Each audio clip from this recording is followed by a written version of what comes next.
Hello everyone, my name is Aditi Chaudhary. Welcome to my channel. अक्सर हमें अपनी डेली लाइफ में ऐसे सेंटेंसेस बोलने की ज़रूरत पड़ती है जैसे वो अपनी गलती मान रहा है।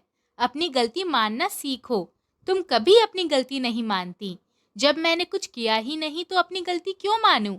ऐसे हिंदी के सेंटेंसेस जिनमें हम अपनी गलती मानने के बारे में बात करते हैं, इनको इंग्लिश में बोलने के दो तरीके हैं। एक होता है एडमिट मिस्टेक और एक होता है एक्सेप्ट फॉल्ट। दोनों का ही मतलब होता है गलती मानना। आप चाहें तो इनको इंटरचेंज करके भी यूज़ कर सकते हैं, जैसे कि एडमिट फॉल्ट, एक्सेप्ट मिस्टेक।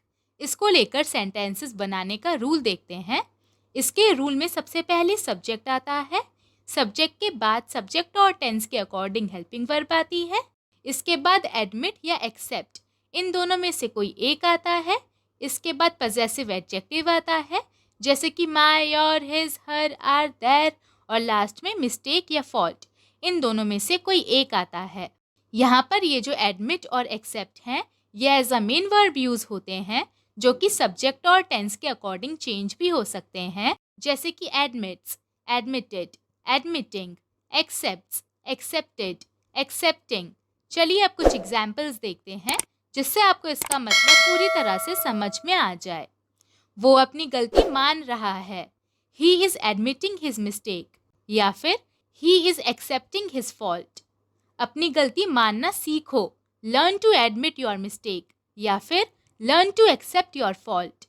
उसने कहा है कि वो अपनी गलती मानता है, he said he admits his mistake, या फिर he said he accepts his fault. तुम कभी अपनी गलती नहीं मानती, you never admit your mistake, या फिर you never accept your fault. वो वहाँ अपनी गलती नहीं मानेगा, he will not admit his mistake there, या फिर he will not accept his fault there. उसे अपनी गलती माननी होगी, she has to admit her mistake, या फिर she has to accept her fault. क्या वो अपनी गलती मानेगा, will he admit his mistake, या फिर will he accept his fault.